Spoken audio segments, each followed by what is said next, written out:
If neurons send information, how do they do it?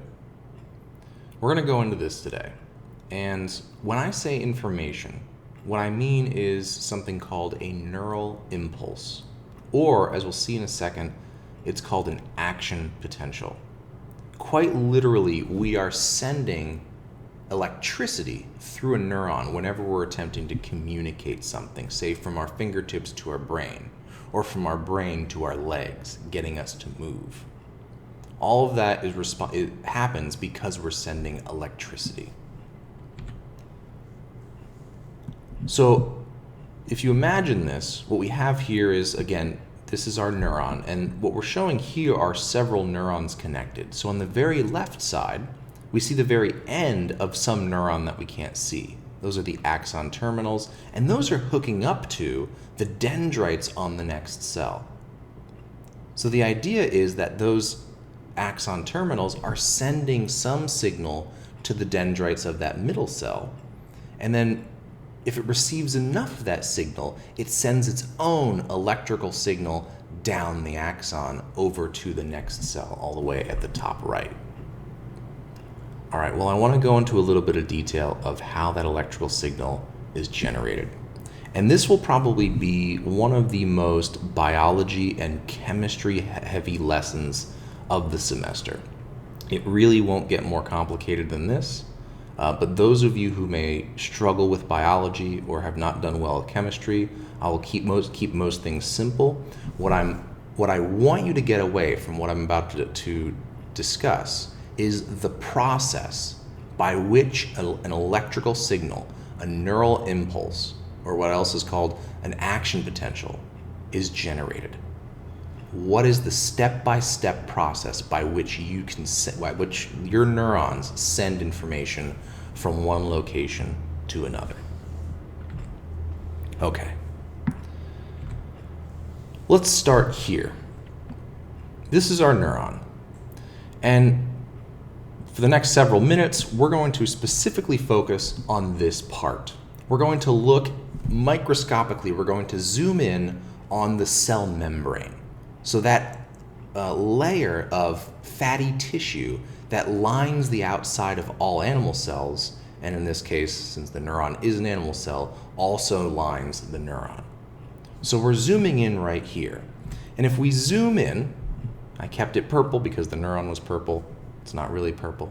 But if we zoom in on this cell membrane, right in the center, that is a representation of the cell membrane. It's something of a wall. It's a barrier that separates the inside of the neuron from the outside of the neuron.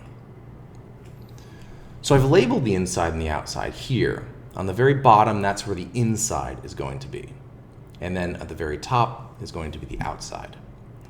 What's important to first note about the difference between the inside and the outside of the neuron, when a neuron is at rest, it's perfectly just sitting there, doesn't have to do anything, it's just at rest, and it's ready to do its job, but it's not yet doing it, is that the inside of the neuron is negatively charged. The exact charge is negative 70 millivolts. That is what at the bottom negative 70 MV stands for, millivolts. This is because the inside of the cell is full of those structures called organelles. So the nucleus, the mitochondria, all the ribosomes, the Golgi apparatus, all that stuff you had to learn for biology class. Collectively, those organelles create a negatively charged interior. Compared to the outside of the neuron, compared to the inside, the outside is relatively more positive. And so you can see up there I've labeled it as positively charged. Well, why is this the case? First, on the very outside of the neuron, we have a lot of, remember, at rest, we have a lot of sodium. So Na stands for sodium. And sodium, just kind of sitting in its natural state, is positively charged. That is, it has a relatively more protons than electrons. So it's positively charged. On the inside, we have potassium. That's what K stands for, potassium. These are also, funnily enough, positively charged. But again, the inside will still be more negative because of the organelles, because of the nucleus, because of the mitochondria, all of that. This membrane keeps those two sets of, those two elements apart from each other. So the potassium cannot get outside of the cell, and the sodium can't get inside. The only way they can get inside or outside is if they travel through these specialized gates, these locations within the cell membrane where things are capable of passing through. And there are channels, we'll call these protein channels, they're made up of protein, allow certain things through them. So you'll have sodium channels and you'll have potassium channels. At rest, these things are closed.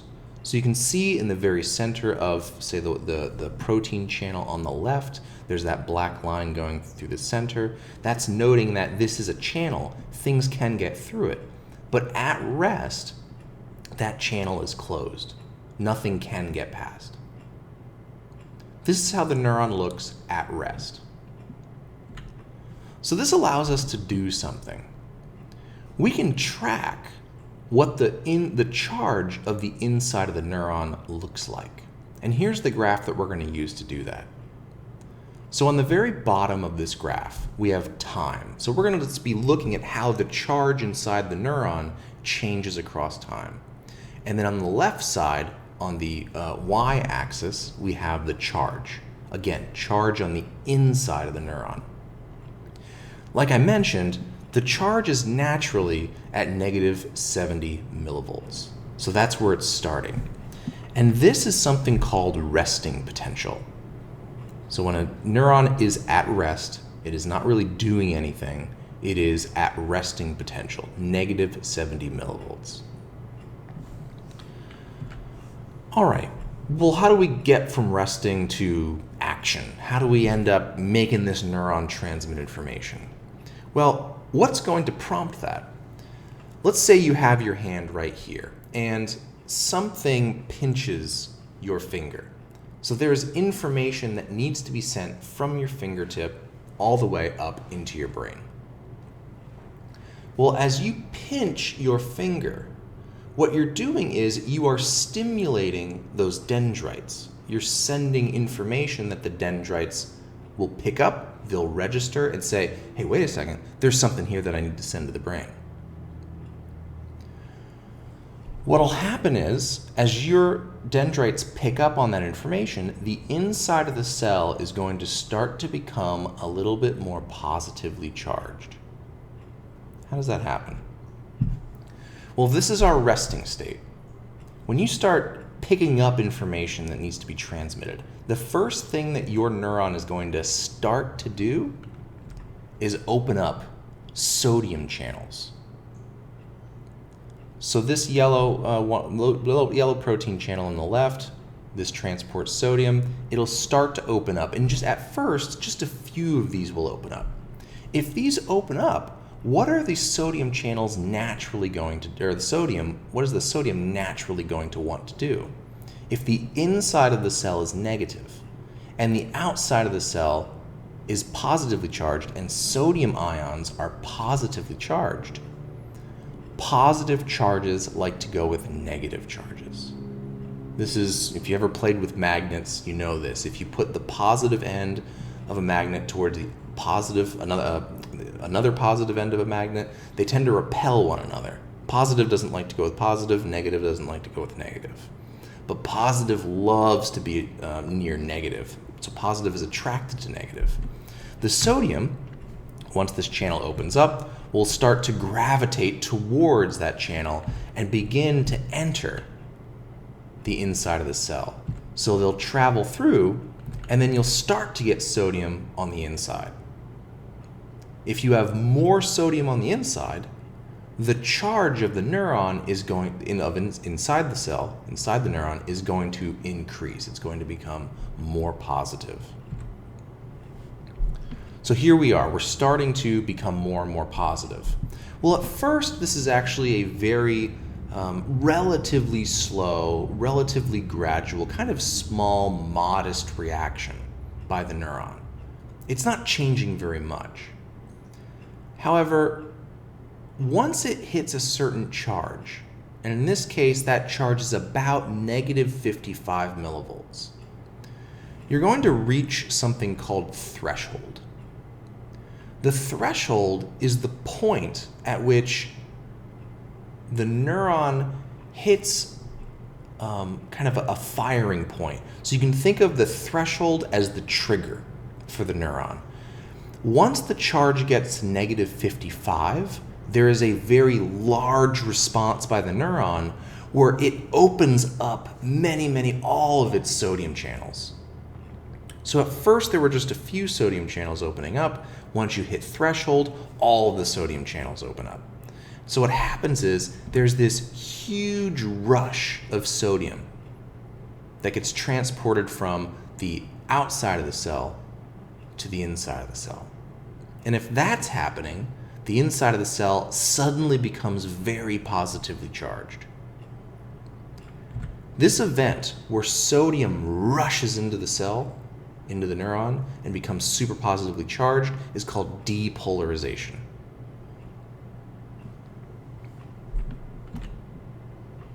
So once this is completed, all those sodium ions go inside the cell. The inside, as you can see at the very bottom, is now positively charged, positively plus 40 millivolts. The sodium channel will then close. It doesn't need to transport anything else. So it just closes, the sodium are stuck inside. Well, now because it's so positive inside, these potassium ions are going, this is not as cool as it was before. This place used to be negative. I really enjoyed this negative environment because I'm positive too. So now what the potassium want to do is they want to get out. They want to leave. They don't like it when all the sodium are in here. Well, the next thing that happens is once the inside of the cell is super positively charged, then the potassium channels start to open. And when the potassium channels start to open, they too will say, all right, let's get out of here, guys. And they'll go up through the potassium channel and start to populate the outside of the neuron. Well, if potassium is suddenly rushing out, what's going to happen is you'll see this huge drop in charge back down. And that's called repolarization. So the cell becomes extremely positive, and once it does, it then flips aside and becomes extremely negative again. Repolarization. Okay, so here's where we're at now. And by the end of repolarization, everything is flipped. Now the sodium that used to be on the outside is on the inside, and all the potassium that used to be on the inside is now on the outside. The cell, the neuron, can't just stay this way. This is not resting potential. However, we are again negative on the inside. In fact, we're more negative than we were before. Now we're closer to about negative 80 or negative 90 millivolts. So we need to fix this. This isn't how things should be. What you have is this time period called the refractory period. And this is the time period where a neuron has fired, it is created, it is depolarized, it is repolarized, and it is unable to fire again. It's unable to send another electrical signal because the ions are not in their correct place. During the refractory period, what will happen is it needs to reestablish that resting potential where sodium is on the outside, potassium is on the inside. But it can't accomplish this simply by opening the channels. If we go back to this drawing, you can see that if we just open these channels, the sodium are going to want to stay on the inside because it's negative in there. And the potassium are going to want to stay on the outside because they don't want to, if they start going towards the sodium, it's suddenly going to become too positive on the inside again. So what you need to do is you need to force them to be where they should be. And that is what happens during the refractory period. The cell, the neuron, actually has something called a sodium-potassium pump. And this is a pump that uses energy. It uses stored sugars, or if you're really into biology, ATP. It uses ATP, this stored energy, to reestablish resting potential. So it pumps all the potassium back into the cell and all the sodium back out of the cell. And when it does that, as you go through this process, the charge of the inside of the cell then goes back to what it used to be, -70 millivolts. So you're here, the sodium gets pumped out, the potassium gets pumped in, and so you end up flipping back to how things were, where the sodium is on the outside and the potassium is on the inside. And now everything is back to normal. This is the process by which you generate an action potential. For those of you who like seeing things written out, here's everything I've just described in one place, in one list. And here is another less hand-drawn example of what this looks like. So again, you start at resting potential. The inside of the cell is negatively charged, -70 millivolts. There's potassium on the inside, and there are negatively charged organelles, the nucleus, the mitochondria, etc. And then outside, it's positively charged. There's sodium there. So if you look at the chart here at -70, that's where we're resting. You then have this stimulus. You get punched in the face. You get pinched. There's some information that needs to be sent. So the cell starts to become more positively charged until it reaches threshold. Once it reaches threshold, and this is important, threshold is the point at which all the sodium channels then open up all at once. And when that happens, sodium can rush inside the cell, and that is depolarization. Then, when it's super positively charged on the inside, the potassium channels open up and all the potassium rushes out. You then have this refractory period where the neuron cannot fire again, it can't send more information until the sodium-potassium pump brings it back to resting place. It flips the sodium, where the sodium and potassium currently are, back to their original state. This drawing right here, where the charge goes positive and then it goes negative and then it goes back to resting potential, that is the neural impulse, and that is what's called an action potential. This is what's being sent down the neuron. Now, this drawing might be familiar to you. Anyone who's ever been in a hospital, ever been hooked up to a heart monitor, this is what that looks like. When your heart beats, what you're recording is the electrical signal that's being sent through the heart. It makes this little blip where it goes up, it goes down, and then it goes back to the center. You're recording an action potential. You're recording that neural impulse.